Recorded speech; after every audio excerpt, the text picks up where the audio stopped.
행복한 이기주의자. 오늘은 네 번째 마음가짐에 대해서 살펴보겠습니다.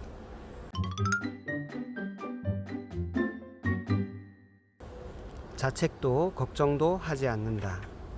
자책감과 걱정을 끌어안고 있는 것만으로 과거나 미래 상황이 변할 것 같은 생각이 든다면 당신은 다른 현실 체계를 가진 세계에 살고 있는 사람이다.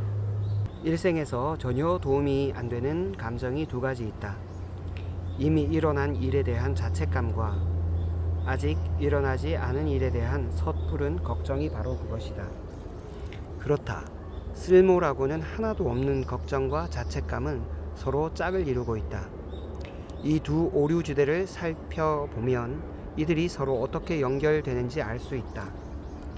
사실 자책감과 걱정은 한 오류지대의 양극단이라고 볼 수 있다. 자, 이 내용을 보시면 현재를 중심으로 과거에 대한 생각이 자책감, 미래에 대한 생각이 걱정입니다. 자책감은 과거에 행한 어떤 행위의 결과 옴짝달싹 못한 채 현재의 순간들을 잡아먹는 것을 의미한다. 반면 걱정은 미래에 일어날지도 모르는 어떤 일 때문에 현재 안절부절 못하고 있는 상태다. 그리고 그 일은 자신도 어찌 해볼 도리가 없는 것인 경우가 대부분이다. 아직 일어나지 않은 일을 두고 자책감을 느낄 수도 없을 터이며 이미 일어난 일에 대해 걱정할 수도 없는 노릇이다. 걱정은 미래, 자책감은 과거에 대한 반응이지만 둘 다 현재의 자신을 불안하게 하거나 꼼짝 못하게 한다는 동일한 목적을 수행한다. 우리들이 오랜 세월 동안 걱정과 자책감을 일으키는 메시지를 받아들이고 있는 이유는 무엇인가? 대체로 자책감을 느끼지 않으면 어쩐지 나쁜 것 같고 걱정하지 않으면 어쩐지 매정하게 여겨지기 때문이다. 모두 배려와 관계가 있다. 자책감은 자신을 망치는 모든 오류지대의 행동 가운데 가장 쓸모없는 것이다. 자책감은 단연코 가장 많은 감정 에너지를 소모한다. 왜일까?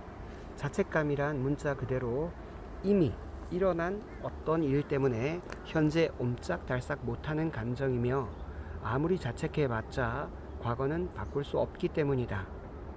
과거에 대한 단순한 뉘우침은 자책감이 아니다. 자책감은 과거의 일 때문에 현재 무기력한 상태가 되는 것이다. 그리고 그 무기력의 정도는 다소 안절부절 못하는 것에서부터 심각한 우울증에 이르기까지 다양하다. 과거에서 배움을 얻고 어떤 특정 행위를 다시는 반복하지 않겠다고 다짐한다면 그것은 자책감이 아니다. 자책감을 느낀다는 것은 과거에 어떤 방식으로 행동한 결과 현재 일이 전혀 손에 잡히지 않는 상태만을 말한다. 실수에서 배우는 것은 건전한 일이며 성장에 반드시 필요한 것이다. 그러나 자책감은 바람직하지 않다. 과거에 일어난 일 때문에 상처받고 안절부절 못하고 우울해하면서 현재의 에너지를 무익하게 허비하고 있기 때문이다. 죽치고 앉아 자신이 얼마나 못됐나 한탄만 하고 죽을 때까지 자책감에 사로잡혀 있을 수도 있지만 그 자책감 가운데 단 한 자락도 과거 행동을 바로잡는 데에는 도움이 안 된다. 다 끝난 일이다. 자책감은 과거를 바꾸고자 하는 시도이며 안 그랬더라면 얼마나 좋았을까 하는 부질없는 바람이다. 그러나 과거는 엄연한 과거로 결코 손쓸 재간이 없다. 나는 너를 위해 희생했다는 마음을 갖게 하는 것은 자책감 유발제로 매우 효과적인 방법이다. 부모들은 자식에게 뭔가를 해주기 위해 자신의 행복을 포기한 어려운 시절을 죄다 들먹인다. 자식들은 그런 빚을 떠올리며 자신이 얼마나 이기적인가를 자문하지 않을 수 없다. 부모나 가족과 관련된 자책감은 소나기에서 벗어나려고 하는 사람을 올가매기 위해 가장 흔히 쓰는 전략이다. 그러나 부모의 자책감 게임은 역전될 수 있다. 자책감은 쌍방향이어서 부모가 그랬듯이 거꾸로 자녀가 자책감을 이용해 부모를 조종하는 경우도 종종 있다. 슈퍼마켓에서 때를 쓰면 먹고 싶은 사탕을 손에 넣을 수도 있다. 셀리의 아버지는 허락해 줬는데 이 말은 셀리의 아버지는 좋은 아빠고 당신은 그렇지 않다는 뜻이다. 물론 자녀가 이런 자책감 유발 행위를 배운 것은 자책감을 이용해 원하는 바를 얻는 어른들의 모습을 지켜봤기 때문이다. 자책감은 타고난 행동이 아니다. 희생자가 약탈자에게 자신이 약하다는 것을 내보이는 경우에만 사용될 수 있는 후천적 감정 반응이다. 만약 자녀가 원하는 것을 얻을 심산으로 부모가 한 일, 하지 않은 일을 끊임없이 부모에게 상기시킨다면 지금껏 자책감 수법을 제대로 터득한 셈이다. 만약 자책감이 너무도 싫은 나머지 모두 떨쳐내고 완전한 자책감 무풍지대에 들어가길 원한다면 다음의 전략들을 참고하기 바란다. 내가 과거에 대해 어떤 생각을 갖고 있든 과거는 하늘이 두 쪽 나도 달라지지 않는다는 사실을 명심할 것. 이미 끝난 일이다. 아무리 자책감을 느껴봤자 과거는 바뀌지 않는다. 이 말을 마음속에 단단히 새겨두어라. 내가 죄책감을 느껴도 과거는 바꿀 수 없다. 그렇다고 더 좋은 사람이 되는 것도 아니다. 라는 생각은 죄책감과 과거에서 배움을 얻는 것을 차별화하는 데 보탬이 될 것이다. 자책감을 자극해 나를 조종하려 드는 사람들에게는 그들이 아무리 실망을 나타내도 나는 그 실망에 완벽하게 대처할 수 있다는 사실을 보여줄 것. 시간은 좀 걸리겠지만 일단 다른 사람들이 자책감을 일으킬 수 없다고 판단하면 서서히 태도를 바꾸기 시작할 것이다. 이렇게 해서 자책감의 위세가 누그러지게 되면 감정에 휩쓸리거나 조종을 당할 염려는 영영 없어진다. 걱정만으로 바꿀 수 있는 것은 없다. 걱정할 것 없다. 아무것도.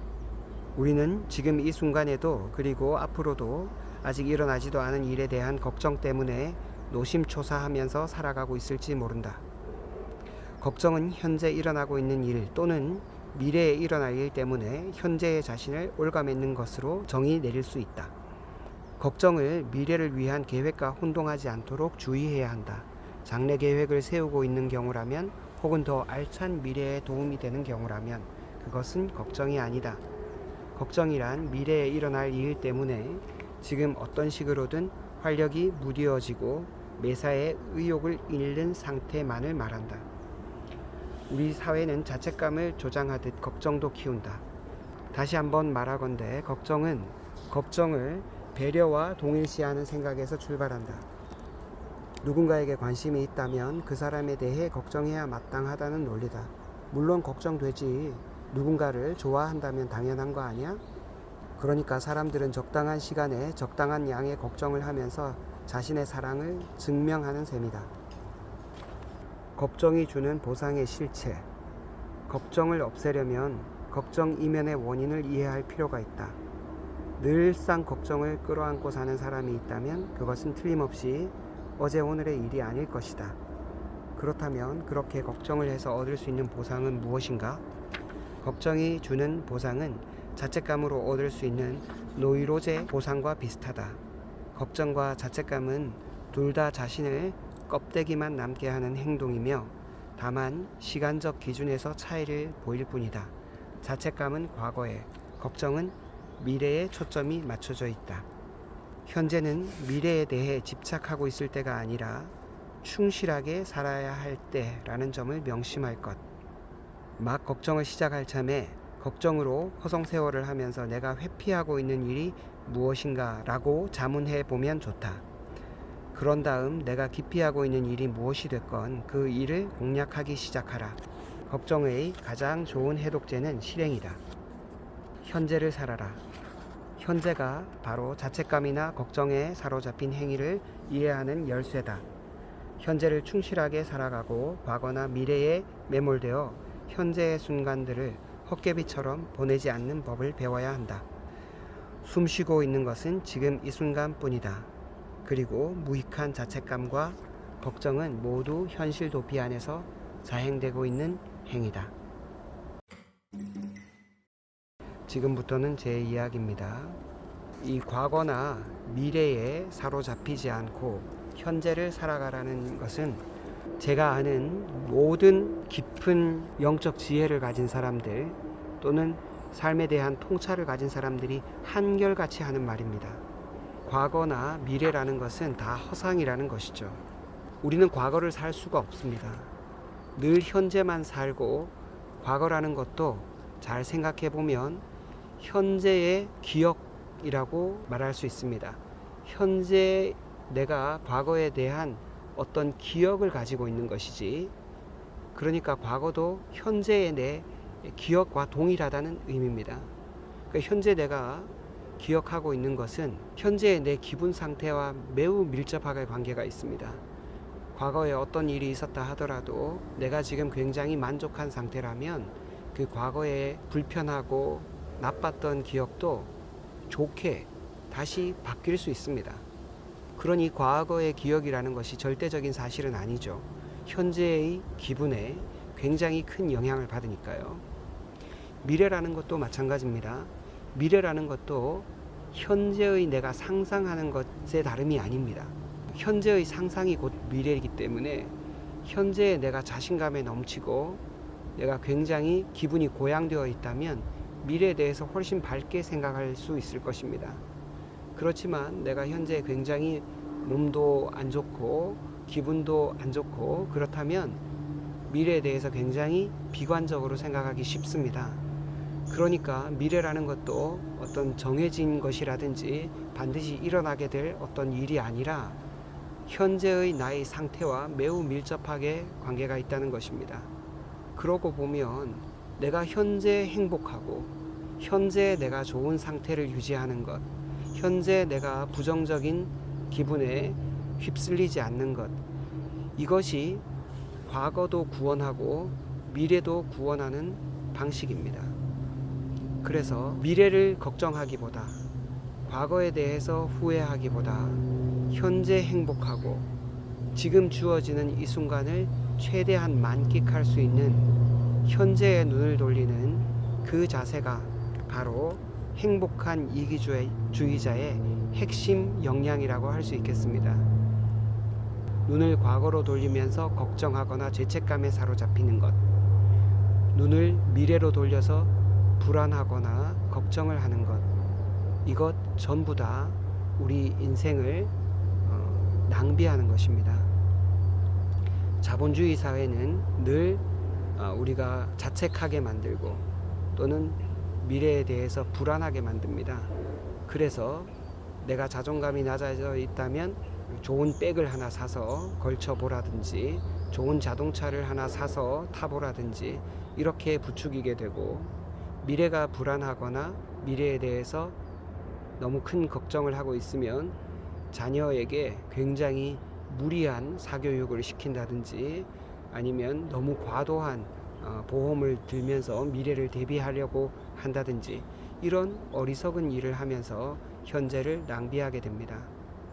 행복한 이기주의자의 핵심 역량, 과거로 돌아가지 말고 미래로도 날아가지 말고 언제나 현재 지금 이 순간을 충분히 즐기고 누리는 것이 바로 행복한 이기주의자의 핵심 역량이라고 할 수 있겠습니다. 다음번에는 5번째 마음가짐에 대해서 알아보도록 하겠습니다. 감사합니다.